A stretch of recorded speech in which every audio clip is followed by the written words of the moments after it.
그렇습니다. 하나님께서 저와 여러분을 왜 이 땅에 오래오래 살게 하셨는지, 왜 오래 살게 하셨는지 여러분 느끼셨지요? 24절에 보면은 사도 바울이 그럽니다. 너희를 위하여, 너희를 위하여 내가 살아있는 것이 유익하다. 하나님께서는 하나님의 종들을 세우시고 그 생명을 연장시켜 가시는 이유가 있습니다. 주님의 피값으로 사신 교회가 하나님의 종에 의해 운행되어지기 때문에 할렐루야 움직이잖아요. 그렇기 때문에 하나님은 하나님의 종들을 세워놓고 건강도 책임지시고 가정도 책임지시고 교회도 책임져 주시고 또 특별히 하나님께서는 성도들의 가정들을 책임져 주고 계십니다. 왜 그럴까요? 하나님이 세운 교회이기 때문에. 오늘 말씀의 제목을 한번 보겠습니다. 자, 함께 합시다. 바울의 간절한 소망. 자, 여러분 2020년을 맞이하면서 제각기 소원이 있었지요. 우리 가정에 아들이 사업을 하는데 잘 되었으면 좋겠다. 내가 좀 건강했으면 좋겠다. 내 손자 손녀들이 공부를 잘해서 좋은 대학도 갔으면 좋겠다. 또 좋은 직장에 들어갔으면 좋겠다. 제각기 여러 가지 소원이 있지요. 그렇듯이 바울에게도 소원이 있었습니다. 감옥에 있던 바울이 그가 슬픔 중에 있어야 하는데도 불구하고 슬퍼하지 아니하고 기쁨으로 살아가면서 어디에서요? 감옥에서 견고하여 흔들리지 말라라는 말씀 안에 그가 굳게 붙들림을 받아 감옥에서 그가 성도들을 향하여 말씀으로 권면을 한 빌립보서는 바로 기쁨의 서신이잖아요. 그랬던 그가 그 안에서 믿음의 확신을 가지고 성도들을 향해서 권면하면서 그가 가진 간절한 소망이 있었습니다. 자, 빌립보서 1장 18절에 그 간절한 소망을 한번 보겠습니다. 자, 함께 읽을까요? 그러면 무엇이뇨? 외모로 하나 참으로 하나 무슨 방도로 하든지 전파되는 것은 그리스도니. 전파되는 것은 그리스도니. 바울이 옥중에 있으면서 그 마음 중심 가운데 도무지 잊을 수 없는 그의 소망이 있었습니다. 잊어버릴 수 없는, 감히 놓칠 수 없는 그것이 바로 자기 자신을 통해서 그리스도가 전파되었으면 좋겠다. 할렐루야. 할렐루야. 여러분 신앙생활 하시면서 무슨 마음을 가지고 신앙생활 하십니까? 무슨 마음으로 성전을 찾으십니까? 나를 통해서 예수님이 보여줬으면 좋겠다. 할렐루야. 나를 통해서 예수님이 증거됐으면 좋겠다. 그런 마음으로 나오시리라 저는 믿습니다. 바울은 자기 자신을 통해서 그리스도가 전파되기를 소원하는 그 삶 가운데 그의 삶을 보면은 한결같았어요. 변덕쟁이가 아니라 한결같았어요. 변함없는 사람. 한결같이 바울은 가는 곳곳마다 자신을 통해서 복음이 증거될 때에 꺼리낌이 없는, 할렐루야, 꺼리낌이 없는 복음의 사도, 복음을 전하는 전도자.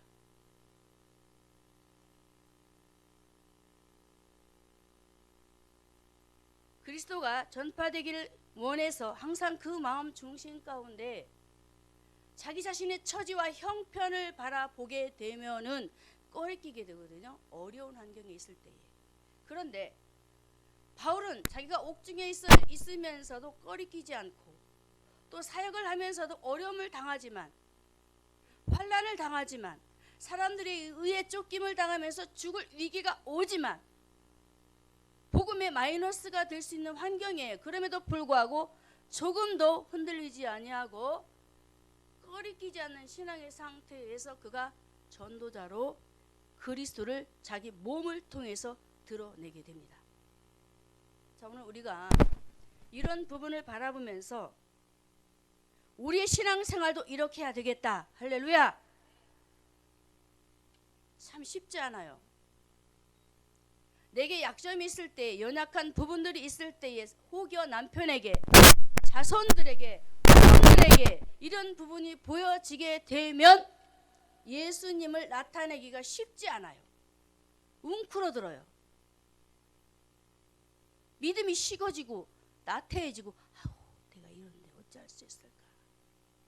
그런데요, 빌립보서 1장 15절에서 17절의 말씀의 그 바울의 복음의 열정을 보게 되면 굉장합니다. 자, 보겠습니다. 1장 15절에서 17절. 자, 읽습니다. 어떤 이들은 투기와 분쟁으로, 어떤 이들은 착한 뜻으로 그리스도를 전파하니. 자, 이 부분만 읽겠습니다. 우선 일단 바울이 복음의 사도로서 그 환경에 굉장히 어려움이 불어닥치는데 사도 바울이 복음을 전할 때마다 어떤 일이 벌어졌어요? 복음이 확산되어집니다. 가는 곳마다 열매를 맺히게 돼요. 그런데 옆에 시기하는 사람들이 생겨나기 시작했습니다. 그 사람들이 누구냐면 바로 유대인들입니다. 어떤 이들은 투기와 분쟁으로, 이 사람들이 유대인들이에요. 바울을 보니까 너무너무 신기하기도 한데 도무지 이해할 수 없는 상황이 그를 통해서 벌어진단 말이에요. 가는 곳마다 생명이 살아나요. 환경이 뒤바뀌어요. 그러니까 유대인들이 바울을 바라보고 막 시기하면서 질투하기 시작합니다. 그런데요, 하나님께서 이런 부분들을 통해서 복음이 더 확장될 수 있도록 일을 진행을 하셨는데, 자, 보게 되면 바울의 상황에서 보게 되면 굉장히 어려운 상황입니다. 어떻게 했어요? 복음이 확산되어지고 계속적으로 그 하는 일이 성공되니까 계속적으로 바울을 바라보면서 일을 하지 못하도록 방해하는 상황과 여건들이 빚어지게 됩니다. 그런데 가만히 보니까 바울이 바라보니까 비록 나를 비방하고 투기하고 질투하지만 그 속에서 예수가 전파된단 말이에요. 그래서 바울이 아주 멋지게 말을 표현을 한 거예요. 어떤 이들은 투기와 분쟁으로 하면서 그리스도를 전파했다라고 합니다. 여러분 어떻게 생각하십니까? 제각기 성격대로 일하지요. 응? 성격대로 복음을 전한단 말이에요. 아이, 당신은 말이야, 내가 믿는 예수를 좀 믿어보지. 도대체 왜 내 말을 믿지 않느냐면서 아주 그냥 뭐라고 표현해야 될까요? 와일드하다면 좀 그렇고 성격이 난폭하다고 그럴까요? 남편이 바라볼 때 도무지 저 여자는 말이야, 예수를 믿으면 온순해진다고 하더니 도대체 성격도 바뀌지 않고 말할 때마다 소리는 빽빽 질러대고, 그런데 그 속에 보니까 예수가 전해지는 거예요.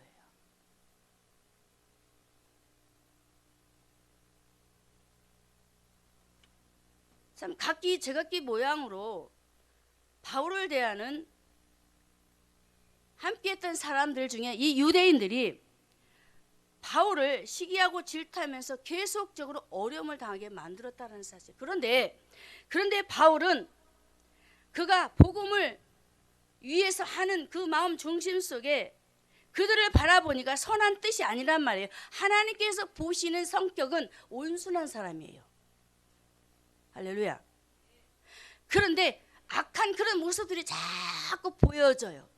그런데 그가 어떻게 했습니까? 선한 뜻이 아닌 악한 동기로 그 유대인들이 복음을 전하지만은 시기를 하고 경쟁을 하지만 바울하고 경쟁을 하고 있습니다. 우리 목사님이 선교 사역을 하실 때에 함께 가시는 목사님들이 가끔 시기하고 질투하시는 분들이 있다고 간증하시지요. 바로 그런 사건과 같은 모습이에요. 그런데 저는 사도 바울의 부분을 보면서 아, 그렇구나.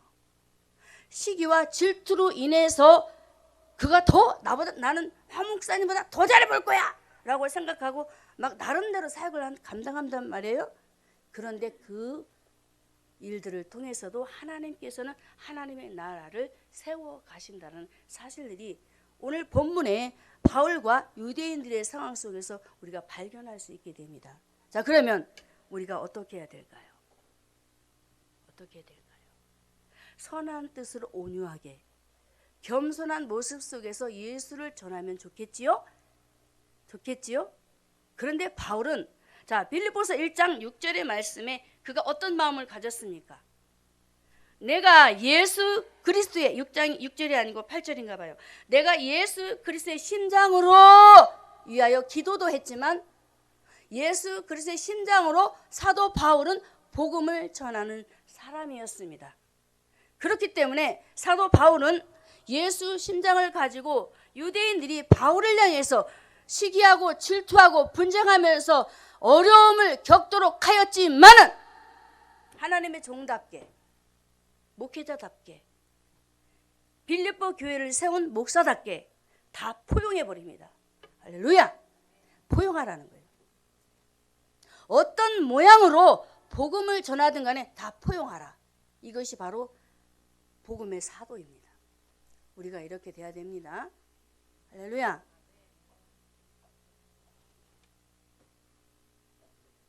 오전에 말씀 중에 육은 육이요 성령은 영으로서 하나님의 일을 한다고 말씀을 하셨지. 육은 무익하다. 왜 그런 말씀을 하셨겠습니까?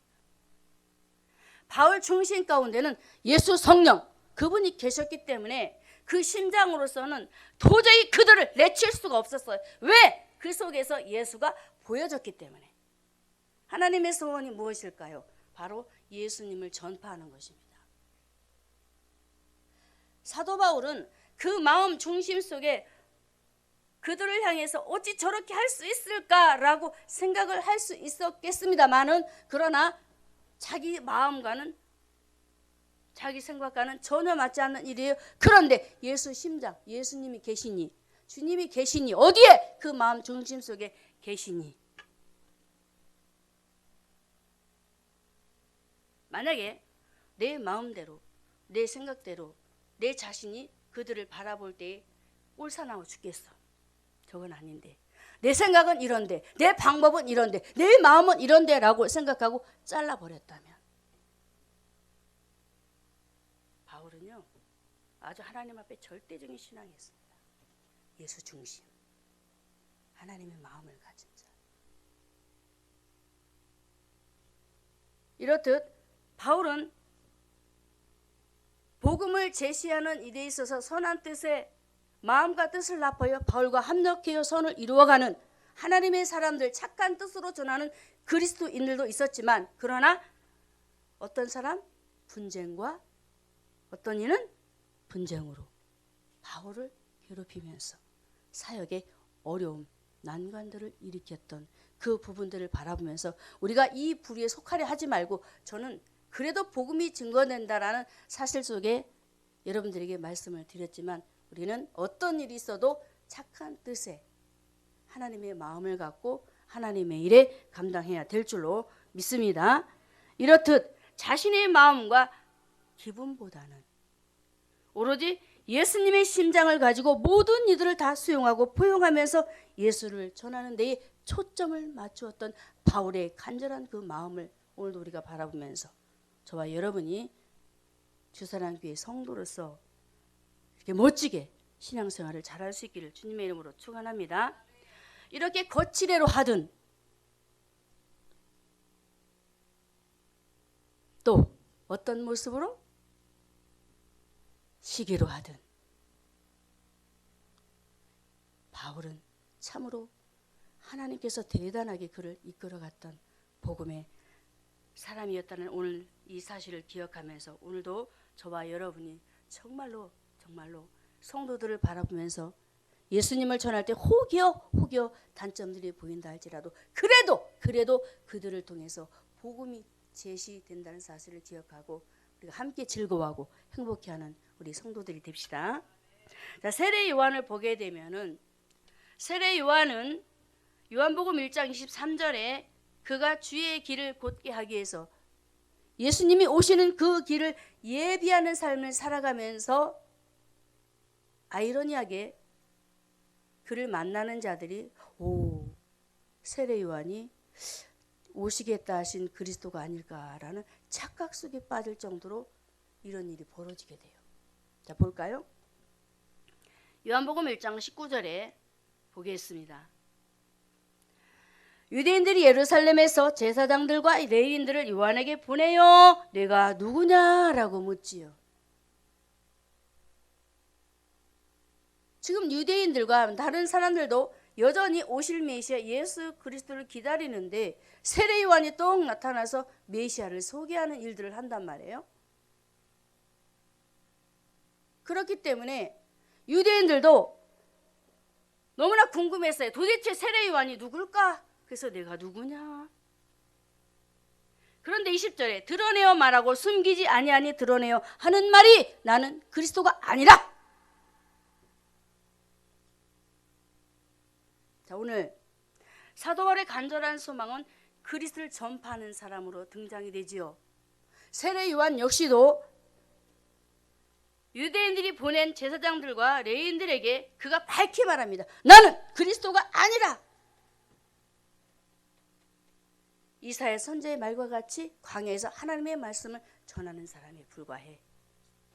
그러면서 세례 요한은 그가 어떻게 하느냐면은 1장 29절에 보게 되면은 예수님께서 이튿날 등장을 하십니다. 그 현장에 딱 나타나서요. 그러면서 그 예수님을 소개합니다. 자, 볼까요?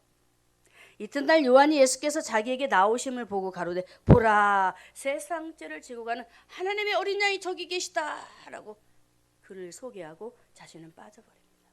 자, 요한을 통해서 무엇이 증거됐습니까?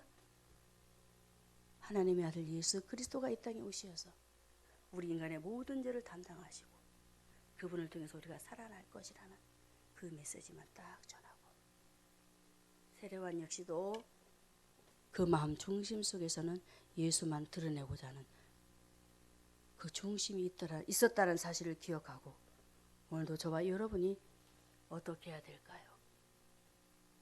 오늘 본문에 사도 바울은 그리스도를 전파하는 모든 일에 있어서 그가 목숨을 건 사람이었습니다. 그리고 그분을 귀하게 여겼습니다. 그러면서 바울은 로마서 15장 19절에 가게 되면은 복음의 사도로서 그리스도를 전파하는 일에 있어 제자리에 머무른 신앙이 아니었더라고요. 자, 15장 19절에 이 일로 인하여 내가 예루살렘으로부터 두루 행하여 일루리곤까지 그리스도의 복음을 편만하게 전했다라고 합니다. 사도 바울은 그가 어디를 가든지 복음이 자신을 통해서 증거하는 일에 힘쓰는데 그 마음 중심을 보니까 로마서 15장 22절에서 24절의 말씀에 이전은 말고 이제 23절을 보게 되면은 그가 이런 말을 합니다. 이제는 이 지방에 일할 곳이 없고 너무나 열심히 전도했어요. 일할 곳이 없대요. 자, 우리는 일할 곳이 너무 많은데 놀고 있잖아요. 펑펑 놀고 있잖아요. 그런데 사도 바울은 일할 곳이 없어서 다른 곳을 가려고 그가 작정하고 그 계획을 하면서 움직이려고 지금 그가 하는 말이잖아요. 자, 다시 일할 곳이 없고 또 여러 해 전부터 언제든지 서바나로 갈 때에 서바나 보세요. 사도 바울은 예루살렘으로부터 시작해서 이제 그가 사도행전 1장 8절의 말씀에 오직 성령이 너에게 임하시면 너희가 권능을 받고 하면서 땅끝이라는 말씀이 나옵니다. 땅끝까지 내 증인이 되리라. 서바나는 그때 그 당시 땅끝을 의미했습니다. 자, 오늘 바울을 보면서 저와 여러분이 어떤 마음을 다시 한번 다져야 될까요?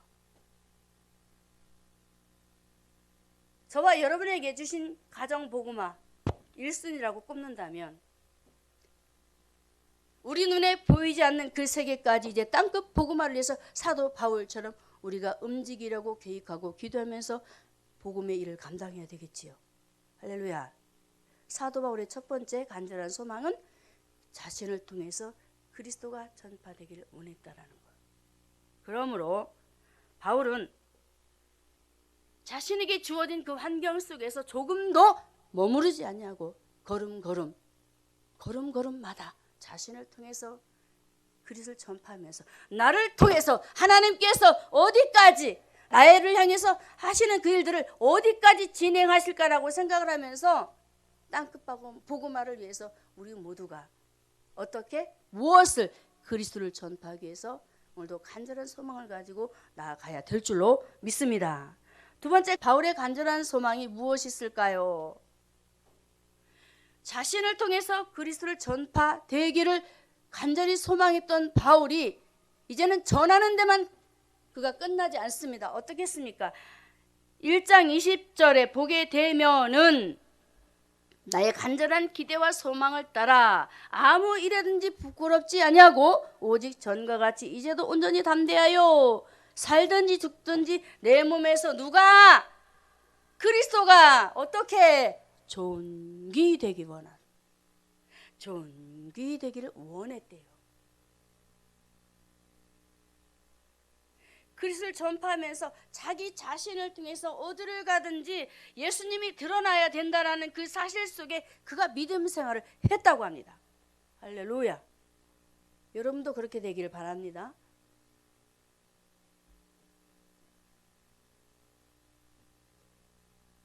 오늘 본문에 그 배경을 보게 되면은 빌립보 1장 20절에 온전히 담대해 살든지 죽든지 내 몸에서 그리스도가 존귀히 되게 한다라는 이 말씀의 배경을 보게 되면은 지금 바울이 어디 있습니까? 옥중에 있습니다.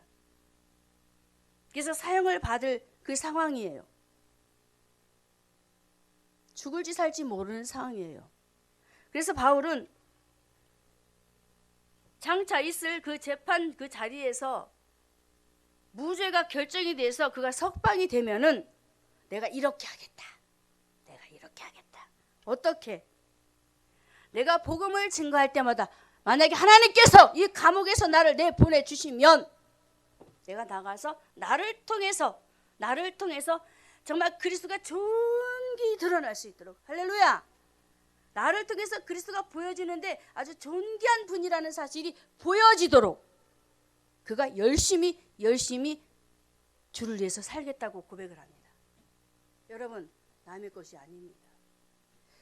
바울처럼 저와 여러분도 되어질 수 있는 거예요. 왜요? 빌립보 4장 13절의 말씀에 내게 능력 주시는 자 안에서 내가 모든 것을 할 수 있기 때문에 저와 여러분은 할 수 있는 것입니다. 아멘. 바울은 이렇게 자신이 물론 하나님께서 석방을 시켜주시면 이렇게 하겠다고 고백도 했지만 살든지 죽든지라는 말도 나와요.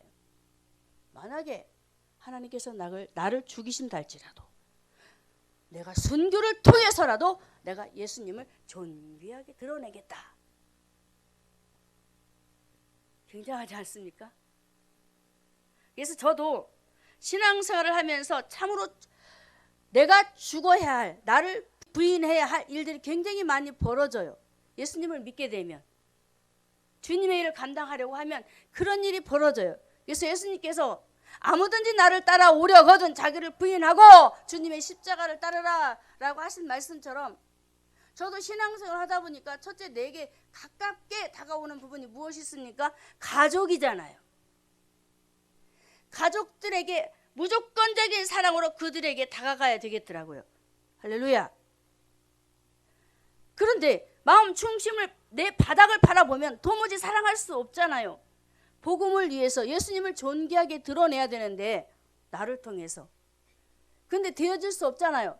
근데 저 같은 경우는 주님 앞에 그렇게 기도하는 거예요. 주님, 내 마음을 보니, 내 심령을 보니 도무지 가족들을 주님의 마음을 가지고 사랑할래야 사랑할 수 없는 그런 모습이 내게 보여집니다. 그러니 이 마음을 품으라 하신 주님의 말씀대로 내 마음에 품게 해주시고, 할렐루야, 품을 수 있는 그 마음을 내게 뜨겁게 주셔서, 왜? 내 몸에서 나를 통해서 예수님이 존귀하게 드러나야 되기 때문에 제가 그렇게 기도하는 거예요. 그랬더니 그 중심들이 주님이 주시잖아요. 주시니까 사랑하고 포용을 하니까 그들의 마음 심령들이 어떻게 되겠어요? 과연 하나님은 살아계시다, 할렐루야, 그 고백을 보아도 예수님이 드러나게 됩니다. 그래서 저는 신앙생활하면서 그렇게 멋지게 신앙생활 저도 참 많이 했어요. 주님 앞에 그 고백을 하면서 내가 할 수 없으니 주님이 주십시오. 말씀을 부여잡고 기도하면서 주님의 마음을 주세요. 사랑하는 마음을 주세요. 정말 그들을 끌어낼 수 있는 마음을 주세요. 그들의 심령을 감동시킬 수 있는 마음을 주세요. 라고 구구절절히 주님 앞에 기도하면서, 그래서 나를 통해서 예수 그리스도가 존귀히 드러나도록, 그래서 주님이 하실 일을 나를 통해서 하시옵소서라고 이렇게 일들을 주님 앞에 고백하면서 주님 만났던 그런 일들이 굉장히 저에게는 내 인생의 최고의 하나님 앞에 간증거리로 남아있다라고 저는 생각을 합니다. 사랑하는 성도 여러분, 사도 바울은 자신이 만난 예수 그리스도가 얼마나 귀하신 분인 줄 알았어요. 왜 그랬을까요? 감히 이 세상 어떤 사람도 자신을 받아줄 수 없는 사람을 받아주었거든요. 여러분, 살인자라고 하면 어디를 가든지 전부 꺼리지요. 가까이 하지 않죠. 맞지요? 그런데 살인자 그를 예수님께서 다메섹으로 가는 도중에 만나주시잖아요. 찾아와 주시잖아요.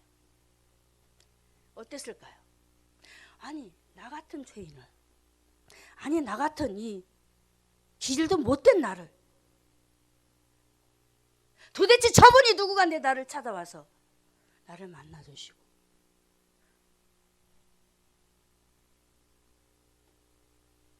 아주 노골적으로 표현하면 개 같은 나를, 개들과 행악하는 자들도 말씀에 등장이 됩니다.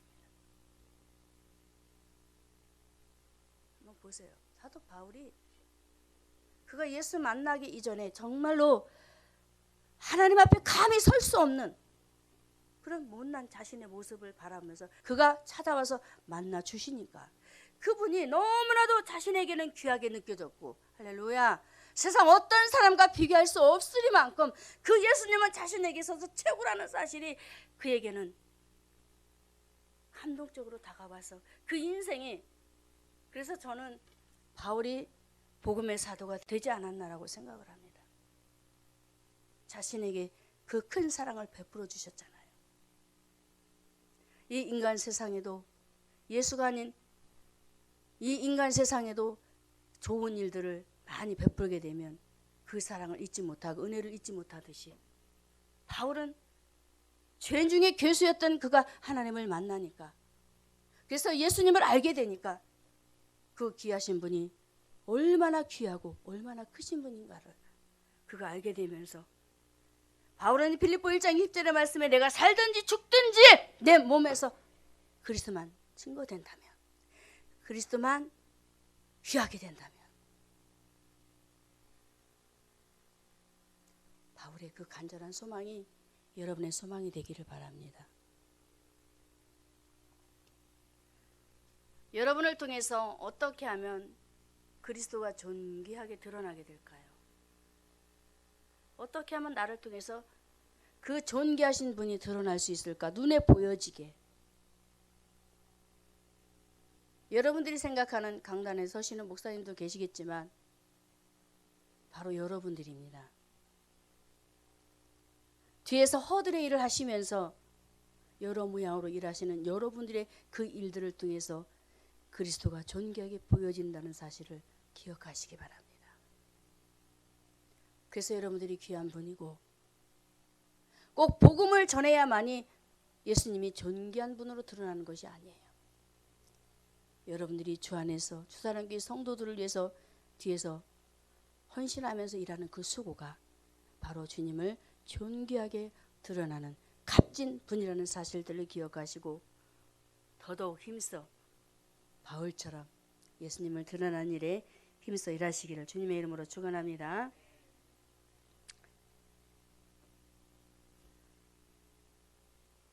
성도가 왜 믿음으로 오래 살아야 될까? 왜 오래 살아야 될까요? 우리 김순자 권사님. 성도들이 왜 오래 살아야 될까? 자, 말씀을 볼까요? 빌립보서 1장 22절이네요. 그러나 만일 육신으로 사는 이것이 내일의 열매일진데, 옥중에 있는 바울이 자기 육신을 들어 얘기를 합니다. 아, 내가 나이 먹었으니 이제 빨리 죽어 주님 품에 안겨야지 라는 생각보다는 옥중에 있는 바울도 나도 빨리 주님 품에 안겨야지, 그래야 내가 이 환난을 당하지 않겠지. 근데요, 바울은 자기에게 맡겨진 일을 생각하고 있더라고. 바울은 많은 교회들을 세우는데 오늘 본문에는 빌립보 교회를 편지로서 교회를 세워나가지요. 하나님께서 그에게 주신 직에 대한 그 책임감, 의무감. 그래서 가만히 옥중에서 생각해 보니까 자신에게 맡겨진 그 귀한 일들이 너무나 귀했던 거예요. 그래서 그가 하는 말이 육신으로 사는 이것이 내일의 열매일진데, 하나님, 나는 살아야 됩니다. 나는 반드시 살아서 하나님께서 내게 맡겨진 일들을 정말로 제대로 감당하고 가야 됩니다 라는 말이잖아요. 누구에게 말했어요? 빌립보 교회 성도들에게 편지로 지금 말하고 있는 거예요. 그러면서 그들도 그렇게 되어져야 할 것을. 바울은 이렇게 죽는 것도, 자신이 순교하면서 죽는 것도 유익하겠지만은 다시 살아야 할 그 이유는 바로 자신을 통해서 자신에게 맡겨진 그 교회, 빌립보 교회를, 그 성도들을 어떻게 영적인 성장을 위해서 더 살아야 돼. 자, 우리 목사님도 오래 살아야 돼요. 할렐루야. 왜? 저와 여러분을 영적인 성숙한 사람으로 세워나가기 위해서 목사님이 건강하게 오래 살아야 되는 거예요. 바울도 그랬어요. 바울도. 그래서 하나님, 나는 죽으면 안 돼요. 오래 살아야 됩니다. 이 성도들을 그냥 놓고 가면 어떡해요? 내게 맡겨신 귀한 분들인데 세워놓고 가야지요 라는 그 중심이 아니었겠어요? 우리 목사님도 그런 뜨거운 열정을 가지고 지금도 인내하며 사역하고 계시잖아요.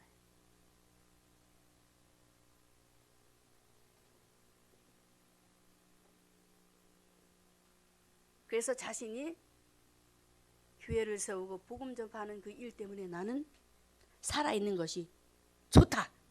할렐루야. 살아있는 것이 좋다. 그렇습니다.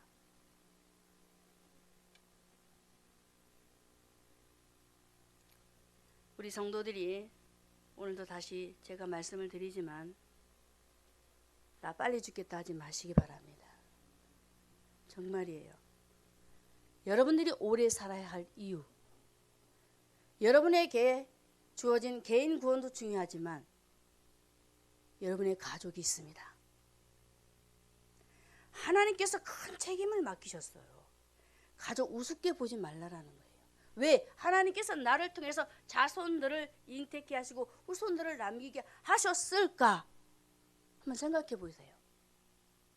응하고 태어나면 죄인인데, 응하고 태어나면 지옥 가는데, 그 후손들이 나를 통해서 생명을 잉태케 하신 하나님의 크신 계획이 있는데 그것도 모르고 아직도 사명을 감당하지 못했는데, 나 빨리 죽어야 돼, 나는 천국에 가면 되잖아, 이게 아니고 죽어도 좋지만 살아있어야 돼. 살아야 해. 살아야 할 이유, 가족을 구원의 길로 인도해야 하니까. 그래서 바울은 이렇게 자기 중심 속에 자신을 통해서 자신에게 맡겨진 교회와 또 만나는 곳곳마다 그들이 정말로 나를 만나주신 그 그리스도가 존귀하게 드러나야 하기 때문에 나는 살아야 해요, 살아야 해요 라는 그런 중심의 뜨거운 마음을 이 빌립보 교회 성도들에게 편지를 막 쓰고 있는 거잖아요. 얼마나 그들의 마음이 뜨거웠을까요? 그래. 그래, 오래 살아야지.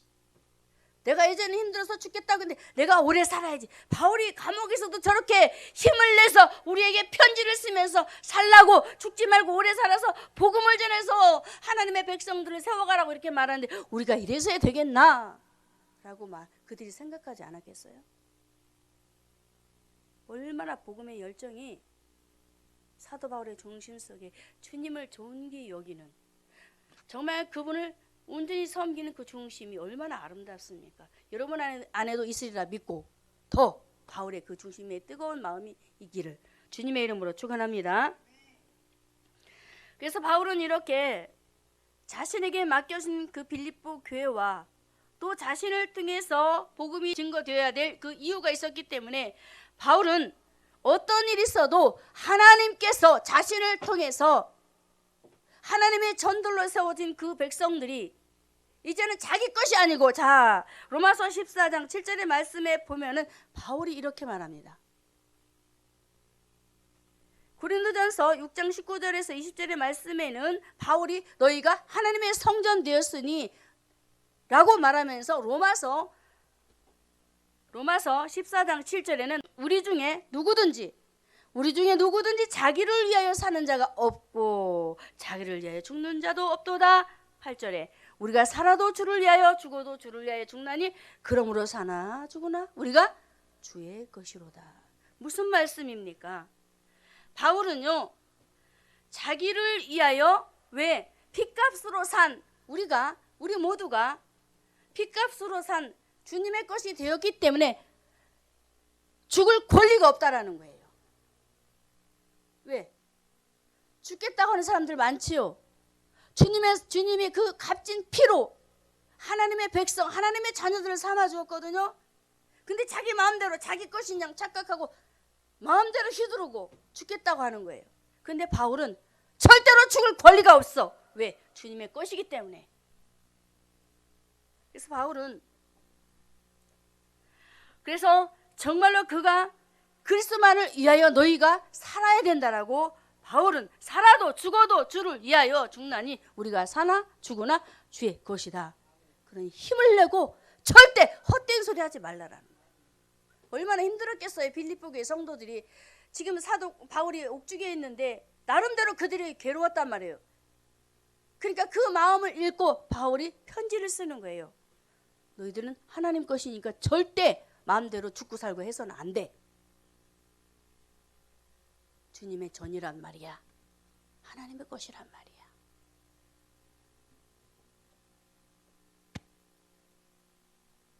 그러면서 바울은 9절에 이렇게 그가 결론적으로 성도들에게 말합니다. 자, 함께 읽겠습니다. 이를 위하여 그리스도께서 죽었다가 다시 살으셨으니 곧 죽은 자와 산 자의 주가 되게 하려 하심이라. 죽은 자와 산 자의 주. 저와 여러분은 살았을 때에도 죽은 후에도 우리 주 예수 그리스도라는 말을 여러분들 기억하셔야 합니다.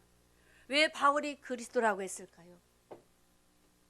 기름 부음을 받으신 예수님께서 그리스도라는 직분을 가지고 이 땅에 오셔서 우리의 모든 문제를 해결하셨거든요. 그리스도가 아니면 하나님을 만날 수가 없습니다. 그 일을 행하신 예수가 아니면 하나님을 만날 수 없게 돼요. 그런데 그 사실을 너무나 잘 알았던 바울이 그리스도께서 우리를 위하여 죽으시고 또 살으셨기 때문에 사랑하는 성도들, 빌립보 교회 성도들아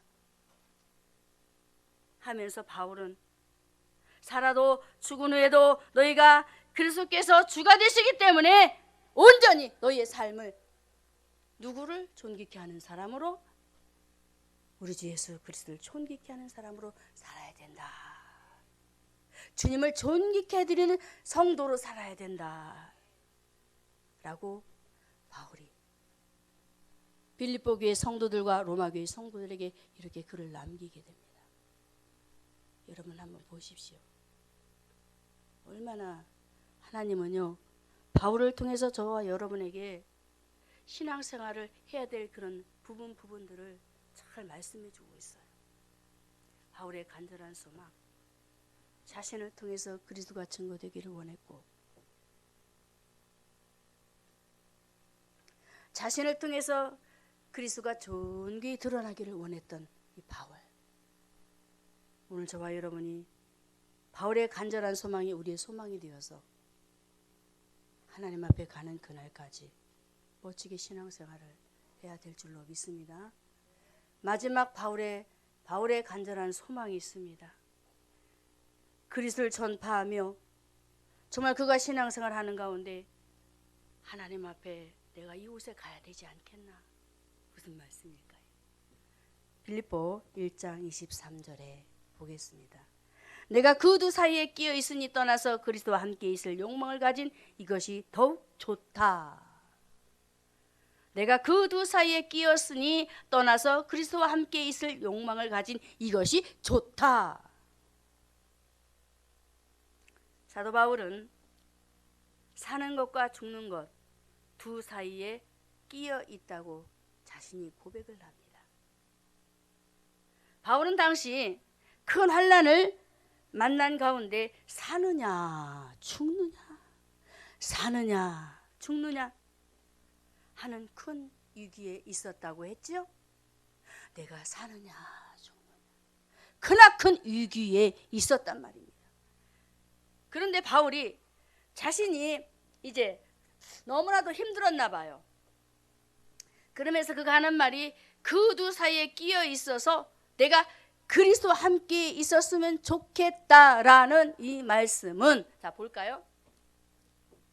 성도가 신앙생활을 하면서 죽음의 위기라는 큰 환난의 고통, 위기를 당한 사람들이 간혹 있지요? 있지요? 있지요? 바울이 옥중에서 그런 위협을 느꼈었던 것 같아요. 그래서 그가 하는 말이 내가 세상을 떠나 그리스도와 함께 있었으면 좋겠다. 천국 가고 싶다는 거예요, 한마디로. 세 번째는 바울의 간절한 소망은 천국에 들어가는 것이었습니다. 할렐루야. 천국에 들어가야지, 천국에. 그가 멋지게 신앙생활을 하다 보니까 나도 빨리 천국에 주님 앞에 갔으면 좋겠다. 저와 여러분이 오늘도 예수 믿으면서 어서 속히 주님 품 안에 들어가 천국에 갔으면 좋겠다. 이런 소망도 가지셔야 합니다. 할렐루야. 할렐루야.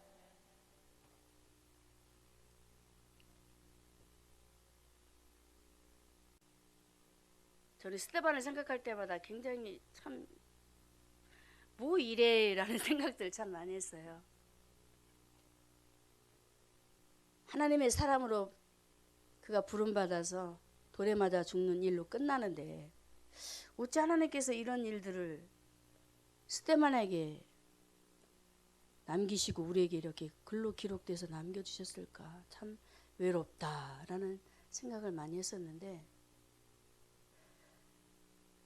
근데 저는요 스데반을 보면서 그가 전도를 한 사람도 못하고 하늘문이 열리는 사건으로 주님 품 안에 안기지만 그런 상황 속에도 우리 주님은 복음이 확산되도록 일을 하셨구나 라는 것이 보여져요.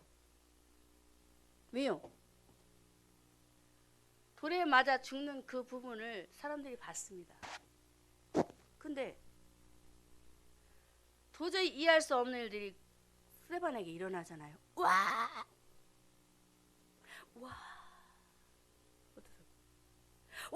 하면서 속에서 막 굉장히 그 사람들이 보면서 이루 말할 수 없는 막 소용돌이가 쳤을 것 같아요. 정말로 스데반을 보니 하나님이 계시다.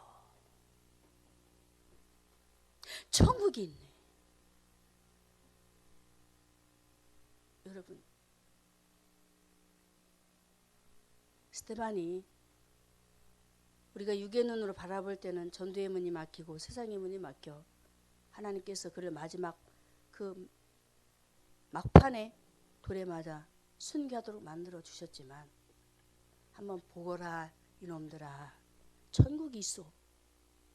천국 와야 되지 않겠냐. 그 사실을 우리 모두에게, 하나님의 말씀을 듣는 모든 이들에게, 아는 이들에게, 모르는 사람들에게까지 천국은 있다라는 것을 우리에게 보여주시려고 그 일을 하시지 않았나 싶어요. 오늘 시간 저와 여러분이 이 세상에 살면서 우리 모두가 육의 모습을 가진 사람들입니다. 그래서 나이 먹으면 계속적으로 쭈글쭈글해지기 때문에 후패한단 말입니다. 맞지요? 그런데 말씀하십니다. 우리 속사람은 날로 새로워지기 때문에 이 세상 것 때문에 고민하지 말고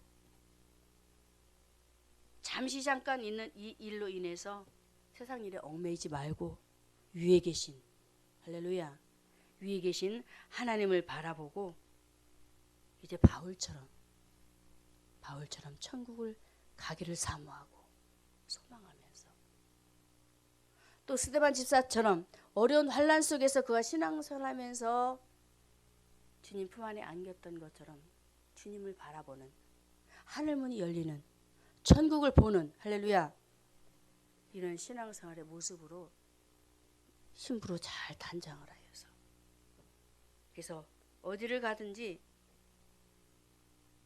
여러분들은 하나님께서 하나님의 장막으로, 하나님의 장막들입니다. 할렐루야. 왜요? 여러분 안에 예수님이 계시거든요. 하나님의 장막으로 삼으셔서 멋있는 하나님의 사람답게 이 땅에서의 삶을 잘 마감할 수 있도록 저와 여러분을 오늘도 이렇게 여기까지 에베네셀의 하나님께서 인도하셨다는 사실을 기억하고, 오늘 우리가 정말로 사모해야 할 곳 어디? 바로 저 천국. 할렐루야. 잊지 마시기 바랍니다. 제가 다시 말씀드립니다. 신앙인들조차도 천국을 잃어버렸습니다. 잃어버렸다니까요. 교회 다니는데, 예수 믿는데 잃어버렸다니까요. 뭘 보고 안다고요? 신앙생활 하는 모습 보고 알아요. 천국이 있다고 확신 있게 믿음을 가지고 신앙생활 한다면 어정쩡하게 신앙생활 하지 않습니다. 정말로 우리 모두 천국을 잃어버린 그리스도인들을 바라보면서 우리가 다시 한번 눈물로 기도합시다. 회복하도록. 그래서 오늘 바울의 간절한 소망이 무엇이었습니까? 자신을 통해서 그리스도가 전파되기를 원했습니다. 우리를 위해서 그리스도가 전파되기를 소원하시기 바라고, 또 여러분들을 통해서 바울이 자신을 통해서 그리스도가 존귀되기를 원하여 소망하며 신앙생활했던 것처럼 여러분을 통해서 그리스도가 존귀 드러나기를 바라고, 마지막 결론은 드러나는 삶도 있어야 되겠지만 우리가 마지막 종지부를 찍을 곳 천국이라는 사실 절대로 잊지 말고 다시 한번 깨어 기도하고 그 소망을 가슴에 품고 열심히 신앙생활 하시기를 주님의 이름으로 축원합니다.